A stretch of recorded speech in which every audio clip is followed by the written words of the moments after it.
Your human design is more important than you know. Hi, I'm Jasmine Valencia.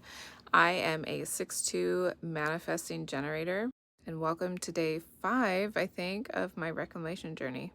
So, like I said, I am a 6'2" manifesting generator with an emotional authority, and I have spent probably my entire life acting as if I'm like a 1-3 or a generator, sometimes even a projector. And if you don't know what any of this means, stay here because it does not matter if you know what it means or not. I will tell you. So, human design and astrology and gene keys all work together. When I do my personal readings for people, I mix all three of them because they all cohesively go together, and it gives you a very good insight into who you are, how things work, what you're here to do, like everything. And now, me being a manifesting generator, I am multi-passionate like crazy. And I have spent years and years trying to be like, I need to niche down. I need to do it this way. I need to just plug away and do like work. No, no. That is not for me at all whatsoever. I am meant to respond to what lights me up. And I am also meant to, like, yes, I'm big on following intuition, and I think that that is very important. And at the same time, when I honor my emotional wave, like, that makes all the difference. So sometimes I move quickly, and other times I really make sure that I take the time to take that, like, 72 hours to really process through, like, am I excited about this? Am I not excited about this? Like, how do I actually feel about it? Is this becoming overwhelming? Because sometimes, as you know, a manifesting generator and stuff, we'll get really excited about something. We'll be like, oh my gosh, I'm going to do it. I'm going to do all the things. It's so exciting. And then 3 days later, we're like, what the fuck did I get myself into? This is not exciting anymore. And then other times we will be like, it doesn't matter if it excites me. I just need to keep going. And I spent a long time doing that, like a long time. And even more recently, you know, with my job that I had, I knew like I was not excited about it anymore. I was not. And it was for a myriad of reasons, but I just was not thrilled. And so then I started to fall into frustration, which is my, not self theme. Is when I'm getting frustrated, it's like something's not right, something's not lining up. And this is something that's different for every single person, when I meet with my clients and we are able to talk about this, I'm able to bring their astrological aspects into it, like their north node, where they're going, what is like truly them, what is not them, what they've kind of taken on. And human design brings a whole other aspect to that. And then gene keys like kind of brings it all together, in my opinion. At least that's how I look at it. And the thing is, I was just talking to a client today, also a friend, but I was letting her know, like, it's not that hard. It's not that complicated. It's not that difficult. Everyone likes to make it so fucking like, oh my God, this is so hard. I need all this information. I need to read 100 books. I need to take all these courses. I need to do all these things. No, like, in my opinion, you just need to just be you, you know?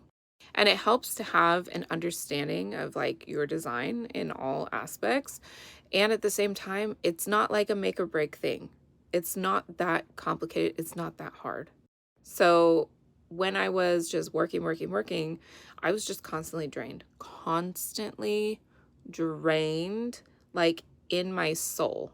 And now I am honoring the fact that I have like the hermit in my design. I'm a 6'2", so I'm like I can't even remember what the 6 stands for, like word wise, but I know what it is because I've experienced it heavily.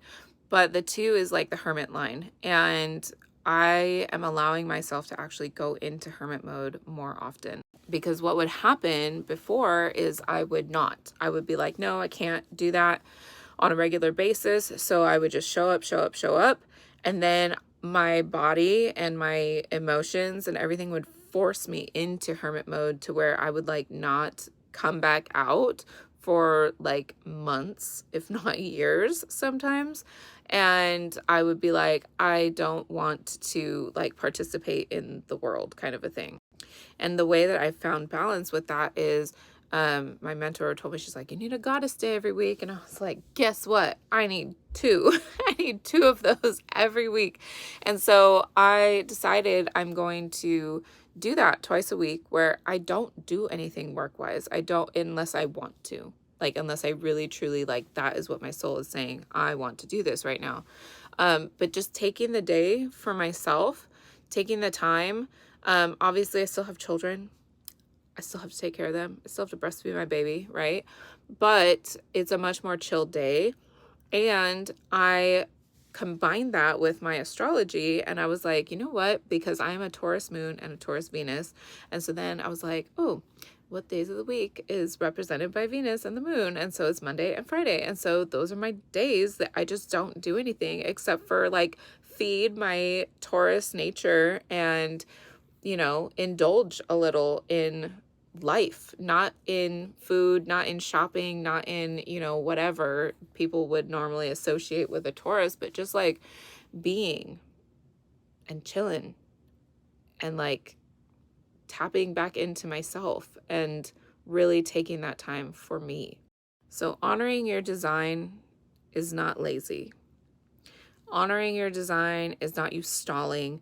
It's not procrastinating. It's not, you know, like we could give it all kinds of labels. We could say it's something wrong or bad or whatever. But really, like, whenever I talk to my clients, this is like such a big thing. In the spiritual space, it's like everyone is striving to be an Aquarius / Pisces, I feel like. Like, especially a Pisces, a lot of times, like, follow your emotions, live up in the ethers, like, just, you know, you're supposed to be connecting. It's like, no, calm down, because there's a reason that there's 12 signs, okay? There is a reason for this. Like, if everyone in the world was a Pisces, we would literally never get anything done. We would just be daydreaming all the time. And that's what I love to do. You know, I love it. I daydream. I see the big picture of things, all of that. And all my other placements can help bring me back down to earth. My Capricorn husband definitely helps bring me back down into the real world, right? Real world. But I just think that there is a reason. So like when I'm talking to my friend who's a Taurus, or my like another friend who's a Virgo, or like I have friends across the spectrum, right? Like everyone, I have all different signs of friends. And there's certain things where they're like, oh, God, I don't like that I'm a Taurus. Like, I'm not that stubborn of a person. I was like, yes, you absolutely are. And it's not a bad thing. You don't need to demonize yourself for what your sign is known for, right? Like, look at how it's a good thing. I told this friend specifically, I was like, you're a Taurus through and through because you're stubborn as fuck, but in the best way possible. You're stubborn in your belief systems. You move a little slower with what you believe. You really take time to like consider things before you're like jumping on a bandwagon, you know? And that's important and it's necessary. Whereas other people, other signs, me possibly, would, if I didn't have that Taurus, like it's easier to just like jump into like, oh my God, yes, and move, you know, hop around. And so like we have the signs that tend to hop around more and can easily, you know, pick something else up. And then we have the signs that move slower and need more time. Like it's necessary. And so, you know, like Virgo being the opposite of Pisces, it's like they're still very connected. All the signs can still connect to the divine, to source, whatever, right? They just do it in a different way. Like a Virgo is going to see the details that a Pisces might not see. Like we see through like into the spirit realm more, I feel. But like a Virgo, they get down to the nitty gritty, and that is necessary. Like it is necessary to have those people.